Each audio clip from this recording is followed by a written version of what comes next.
Sana Sanità, siamo al convegno e al congresso, chiamiamolo anche il premio letterario organizzato dai medici di medicina generale per onorare, per celebrare il 40° del Servizio Sanitario Nazionale.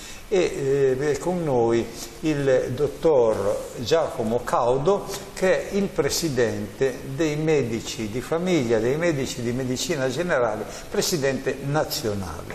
Viene dalla Sicilia, viene da Messina e ha presenziato a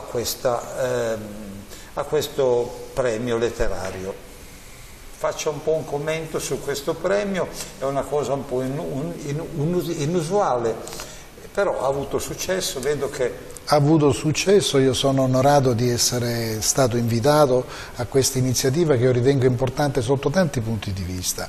Intanto perché il premio letterario è sempre un evento nobile, perché è un premio alla cultura, quindi un premio al nutrimento, come si dice, dell'anima e del pensiero, diciamo, delle persone, ma perché questo premio letterario è finalizzato, è indirizzato, ed è indirizzato all'articolo 32 della Costituzione, cioè quello che ritengo essere uno dei diritti, se non il diritto fondamentale, diciamo, dell'individuo, è il diritto alla salute. E dal diritto alla salute a parlare di Servizio Sanitario Nazionale ci passa poco, perché nel nostro Paese abbiamo la fortuna di avere un buon Servizio Sanitario Nazionale che ci permette di rispondere ai dettami costituzionali previsti dall'articolo 32.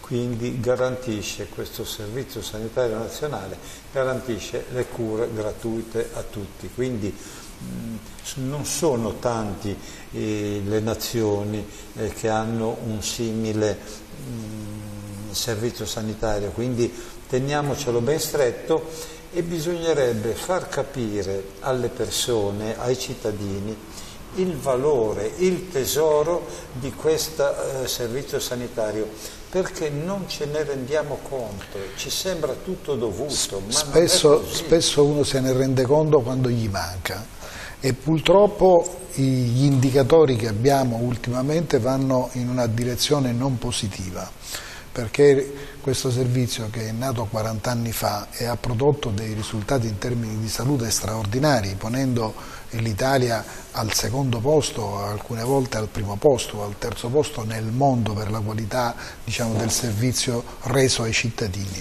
Però questo servizio comincia a non essere più una priorità di questo Paese, di questa nazione, per tutta una serie di motivazioni, la principale delle quali è sicuramente legata alla condizione economica, perché il Servizio Sanitario Nazionale va a costare e costa perché, ed è forse una colpa della medicina. Vede, dottore, mi dispiace un po' contraddirla, perché guarda che il nostro servizio sanitario costa meno che in altri paesi. No, costa meno degli altri paesi, forse mi sono espresso male. Io intendo dire che garantire la salute dei cittadini nel passare del tempo è un costo che va ad aumentare, perché le scoperte della medicina sono state molto notevoli, hanno avuto una progressione forse non preventivabile dal secolo scorso a questo secolo, e quindi richiedono un investimento di risorse sia dal punto di vista della tecnologia sia dal punto di vista del fatto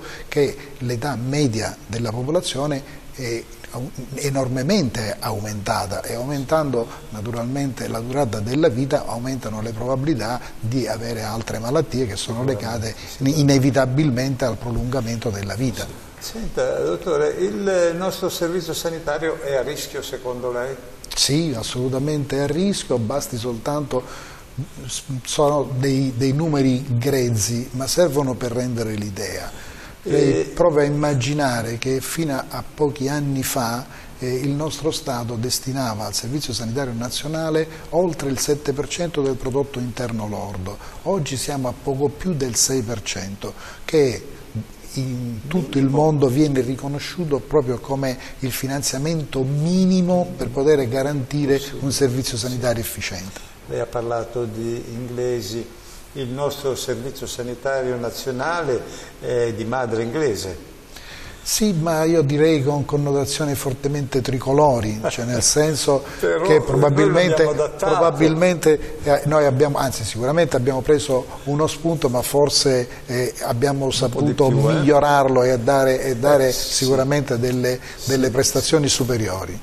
I pericoli per questo Servizio Sanitario Nazionale, lei ha già accennato all'invecchiamento, ci sono anche i farmaci così cari. Certo, però io vorrei sottolineare su un aspetto che forse viene sottovalutato. Il primo ho detto che è quello che se non lo finanzi poi diventa difficile poterlo sostenere, e poi perché ci sono state delle regole che sono state introdotte, e io ne cito due in maniera particolare.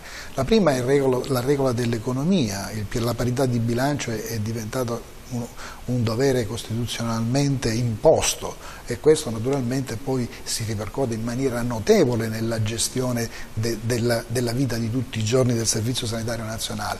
E la seconda, che noi parliamo di Servizio Sanitario Nazionale, però da quando c'è stata la regionalizzazione della sanità non è più Servizio Sanitario Nazionale, ma sono servizi sanitari regionali che stanno cominciando a creare delle diseguaglianze da regione a regione, e stanno cominciando a perdere anche quei valori di universalità e di solidarietà, tanto che alcune regioni hanno addirittura richiesto il cosiddetto regionalismo differenziato, che mi permetta di dire in termini di Servizio Sanitario Nazionale poco ci azzecca, ecco. Ma guardi, lei mi ha preceduto con questa introduzione della regionalizzazione. Qui abbiamo creato 2, 3, 4, 5 Italie. E io direi 20, assolutamente. Perché ogni regione è andata per conto proprio, quindi lo riprendiamo. Però volevo ritornare un attimo sulle aggressioni che avvengono al Servizio Sanitario Nazionale. Perché stiamo tutti zitti? Perché le persone stanno zitte e non si ribellano? Questo veramente è inspiegabile, e questo è un fenomeno che sta diventando di così triste frequenza che, come spesso succede, uno si abitua, tra virgolette, mi perdoni questa cosa brutta che sto dicendo, quando invece non ci dovremmo abituare, ma noi ci dovremmo domandare perché avviene questo fenomeno. Perché se non si fa una buona diagnosi poi è difficile trovare una buona cura. Nella realtà il fenomeno però è complesso, e non si può dire che questo è legato a un fattore, come succede nelle malattie. Quando sono le malattie complesse noi parliamo di multifattorialità, cioè nel senso che ci sono molti fattori che portano a questi risultati. Io credo che fra tanti fattori, abbiamo poco tempo, cerco di indicare quello che io ritengo essere quello un pochino più preminente, è che nell'immaginario delle persone, giustamente nell'immaginario delle persone, c'è la ragionevole convinzione di poter avere la risposta a tutte le domande. Nella realtà, in parte per motivi fisiologici, nel senso che la medicina non è miracolistica e non può dare tutte le risposte che il cittadino si aspetta, perché purtroppo ancora oggi la morte è un evento inevitabile e le malattie ancora sono eventi inevitabili, e spesso non si è in grado di dare le risposte che nell'immaginario della gente c'è. Poi c'è un altro aspetto importante che si coniuga all'aspetto economico, è che il cittadino è convinto di avere diritto a tutto, mentre invece purtroppo non è così, e quindi si va a scontrare con quelle che sono le aspettative che il cittadino ha con le risposte che invece il servizio è capace di dare. E quando non si comprende, ed è comprensibile in un momento di sofferenza o nel momento in cui un cittadino è convinto di avere un problema importante, anche se poi il problema non è importante, ma facciamo un esempio banale: un cittadino che va al pronto soccorso è convinto di avere un problema importante, se no non partirebbe la sera per andare o in qualunque momento della giornata ad andare in un pronto soccorso. Per lui quel problema è fondamentale. Nella realtà poi il problema non è con la gravità che viene percepita dal cittadino, e magari aspetta molto. Questa attesa viene vissuta come un'ingiustizia, e naturalmente, siccome purtroppo viviamo in una società che sta diventando un po' più violenta rispetto al passato, e questa è una delle motivazioni che poi portano a questi episodi. Lei ha detto bene, ha spiegato molto bene questo concetto delle parole giuste, adatte. Io invece sono piuttosto ruvido, grezzo. In due parole dico sempre che noi vogliamo guarire a tutti i costi, non si può.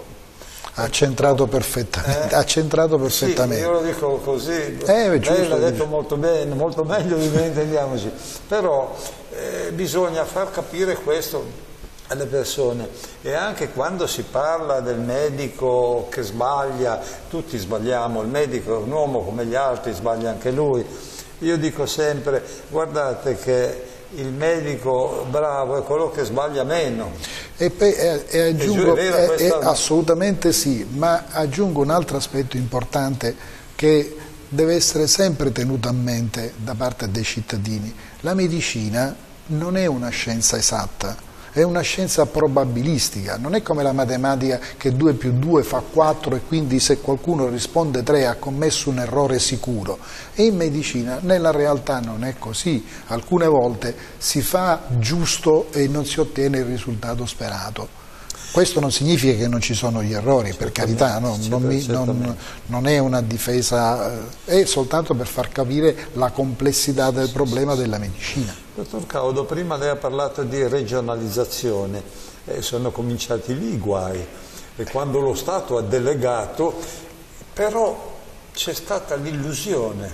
Perché io credevo che regionalizzando, pensavo dentro di me, ma ognuno nella nostra regione adatteremo la sanità alle nostre... Ma perché è stato tradito lo spirito? Perché anche io avevo la stessa impressione sua e ce l'ho ancora ora, perché io comprendo e sono tuttora convinto che al di là degli schemi che devono essere univoci a livello nazionale, è chiaro che poi ci sono delle peculiarità territoriali che vanno affrontate e che devono essere affrontate localmente, perché solo localmente si comprendono i problemi specifici locali che possono esistere. Però questo non deve essere confuso con lo stravolgimento, diciamo, di un assetto organizzativo, e è qui che non ci siamo. I grandi interessi in sanità. Sono interessi enormi, girano tanti quattrini. Io credo che, volendo essere veramente molto pratici e rozzi come dice lei, è chiaro che dove ci sono interessi è più probabile che possano anche esserci comportamenti non eticamente corretti, ma non credo che in sanità sia differente da altri settori, diciamo, della vita sociale, perché dove sono presenti gli uomini ci sono le debolezze degli uomini, e questo è inevitabile. Però facciamo attenzione, i comportamenti degli uomini, se sono colpevoli, vanno condannati e perseguiti, però non bisogna fare di tutta l'erba un fascio. Vuole la certezza della pena. Esatto. Quanto potrà durare questo nostro servizio sanitario nazionale, secondo lei?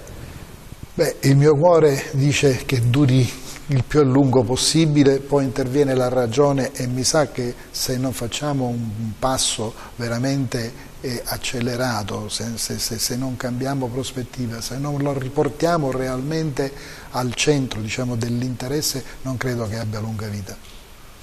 La sostenibilità del nostro servizio sanitario nazionale, spieghi un po' cos'è la sostenibilità. Ma lo spiego in maniera molto semplice. Il servizio sanitario nazionale viene sostenuto, tra virgolette, attraverso il Fondo Sanitario Nazionale, che poi viene ripartito nelle singole regioni.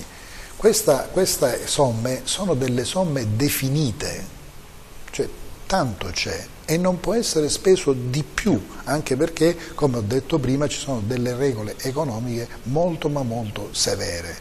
Se però la coperta è corta, cioè se quello che viene finanziato non è sufficiente a coprire la risposta a tutti i bisogni di salute, è chiaro che alcuni bisogni di salute resteranno inevitabilmente inevasi, anche perché non c'è modo di poter modificare la somma che viene finanziata. E molto spesso la somma che viene finanziata negli atti programmatori, ma questa è una mia malignità, lei me la consentirà, è inferiore a quella che sarebbe realmente necessaria. Io ho letto che le previsioni sono non tanto rosee su questi fondi destinati alla sanità, per cui dice sì che aumenteranno, ma in definitiva diminuiranno queste. Ma nella realtà sono enormemente diminuiti, non è che sono diminuiti.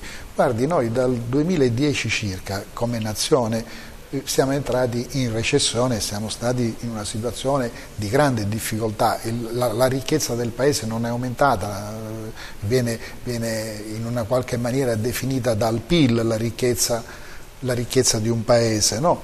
Quindi se non cresce si va in sofferenza, ma la sofferenza non è stata pagata in maniera uguale in questo Stato, perché sarebbe stata pagata in maniera uguale se la percentuale che veniva destinata alla sanità fosse rimasta uguale, sì. Ma come le ho detto prima, da più del 7% che era il finanziamento nel periodo ante 2010, oggi siamo a poco più del 6%, quindi non soltanto la sanità ha sofferto la crisi che ha sofferto il Paese, ma ha sofferto anche una riduzione molto significativa.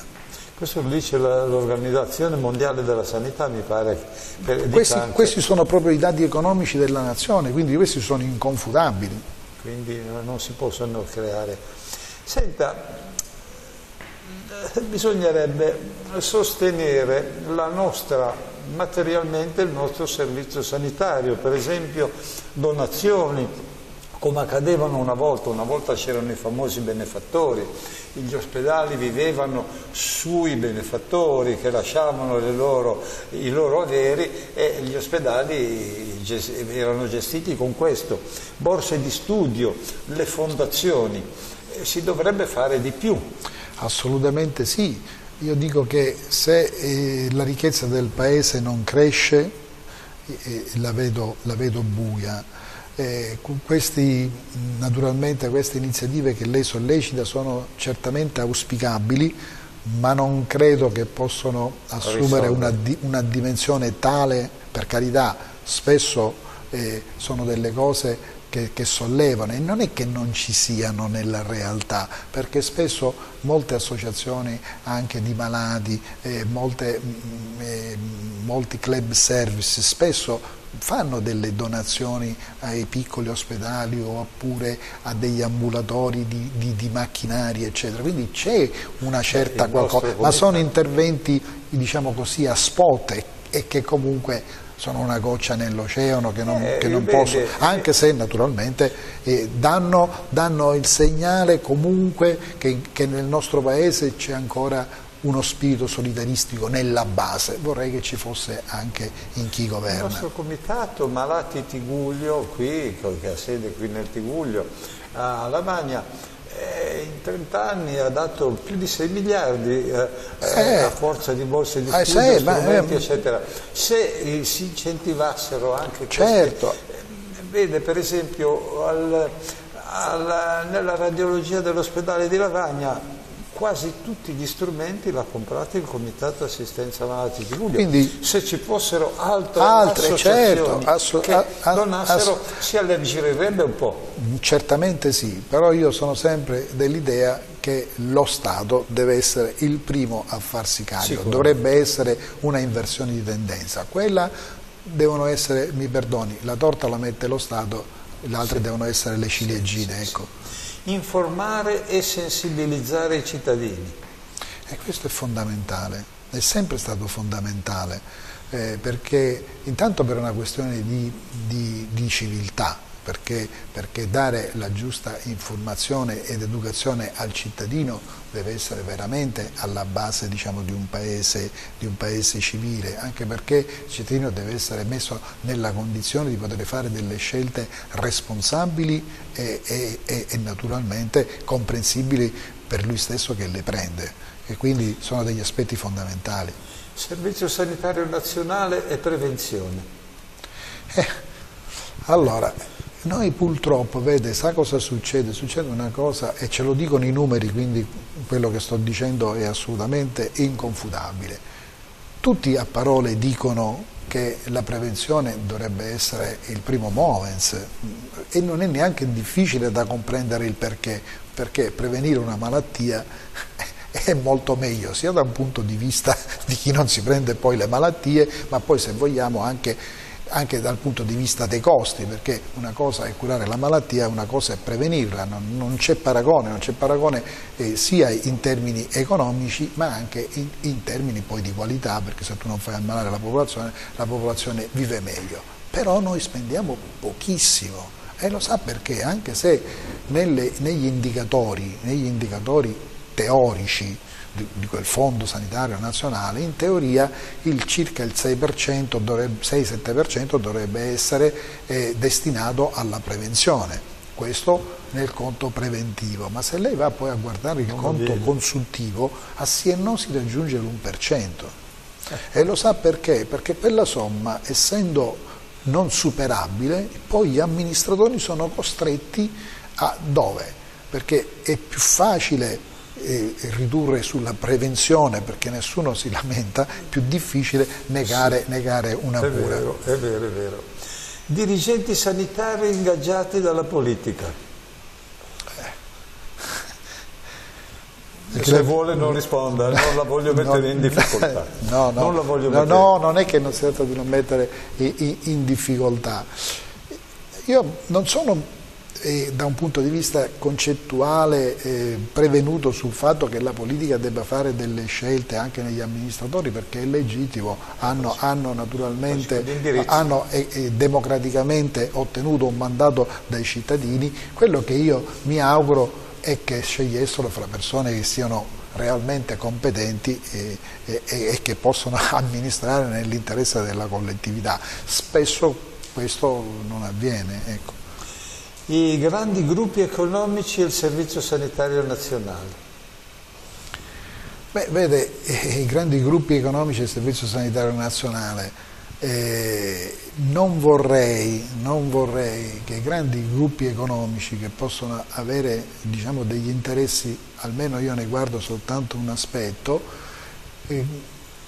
da un punto di vista fiscale, da un punto di vista anche amministrativo loro, nei contratti hanno interesse a finanziare una sanità integrativa per ovvi motivi, no? Perché se una parte dei contratti di lavoro tu li vai a mettere in sanità integrativa, è chiaro che ti viene a costare molto di meno, no? Invece io non te lo metto in busta paga, te lo metto in benefit, lì non ti pago nessun tipo di contributo, tu cittadino ti prendi una certa cifra e a me costa poi di meno, e sembrerebbe l'uovo di Colombo. E il problema è che se non c'è un'adeguata regolamentazione, noi corriamo il rischio di sprecare delle risorse economiche, e magari molto spesso le stesse prestazioni della sanità integrativa poi nella realtà vengono fatte poi dal Servizio Sanitario Nazionale, quindi col risultato che nella realtà si ottiene poco in termini di risposta dei bisogni di salute, e diventano solo degli escamotage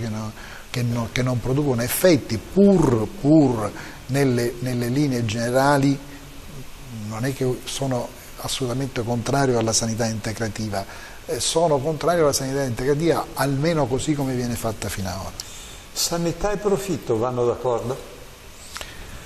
Allora, per definizione le dovrei proprio rispondere di no, perché il profitto della sanità dovrebbe essere la risposta in termini di salute, perché il profitto in sanità è dare il prodotto. Il prodotto qual è? La salute dei cittadini. Il profitto non può essere economico, dovremmo uscire fuori da questo punto di vista, che è qualche quando io l'ho detto economicamente quei due fattori, regionalizzazione e fattore economico. Nella realtà io mi riferivo proprio a questo perché molto spesso i cittadini non si sono resi conto, perché una volta c'era ospedale X, ora c'è azienda ospedaliera X. Questa parola, questa A iniziale, forse il cittadino comune non l'ha compresa bene. Senta, recuperare efficienza per sostenere questo Servizio Sanitario Nazionale è una strada? Ma è una strada che già si sta percorrendo. Il problema di fondo è che è scontato, è giusto dire di sì, ma ci mancherebbe altro, come si fa a dire che non si deve fare efficienza? Ma a me preoccupa quello che c'è dietro la parola efficienza. Io non vorrei che dietro questa parola efficienza si nascondesse la cattiva volontà di finanziare, perché se noi la prendiamo come escamotage per non finanziare, allora non siamo d'accordo, insomma, che molto spesso viene utilizzata a questo secondo fine.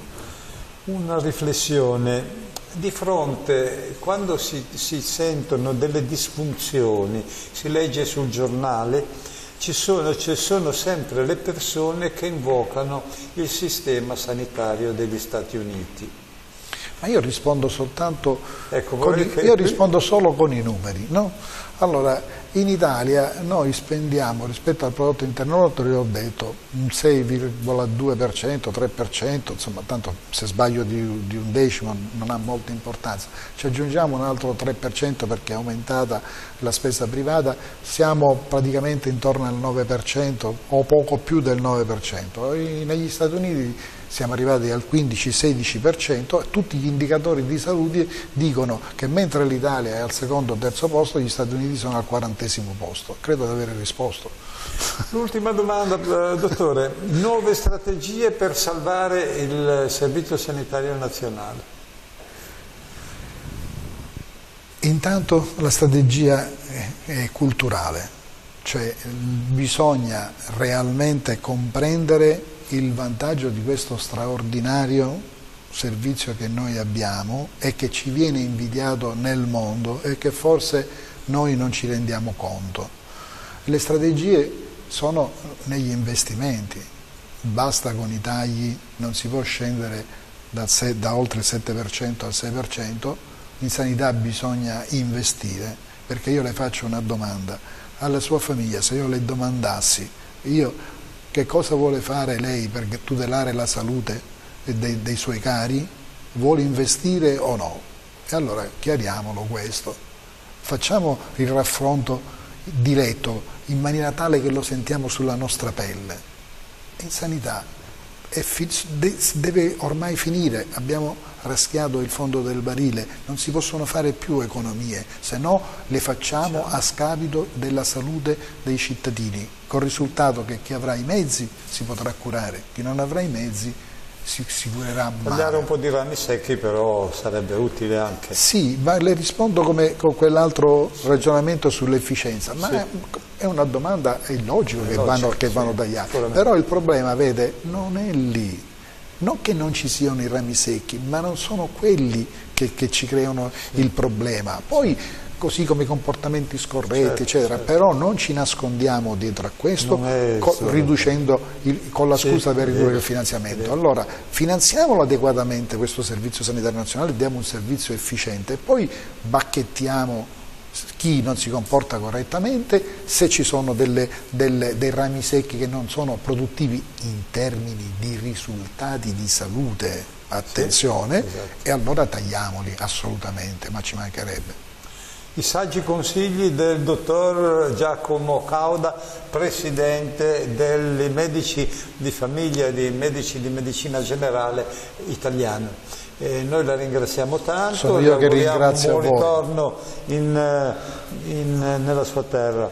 Ringrazio il nostro regista Cristian e ringrazio voi telespettatori e vi do appuntamento la prossima settimana.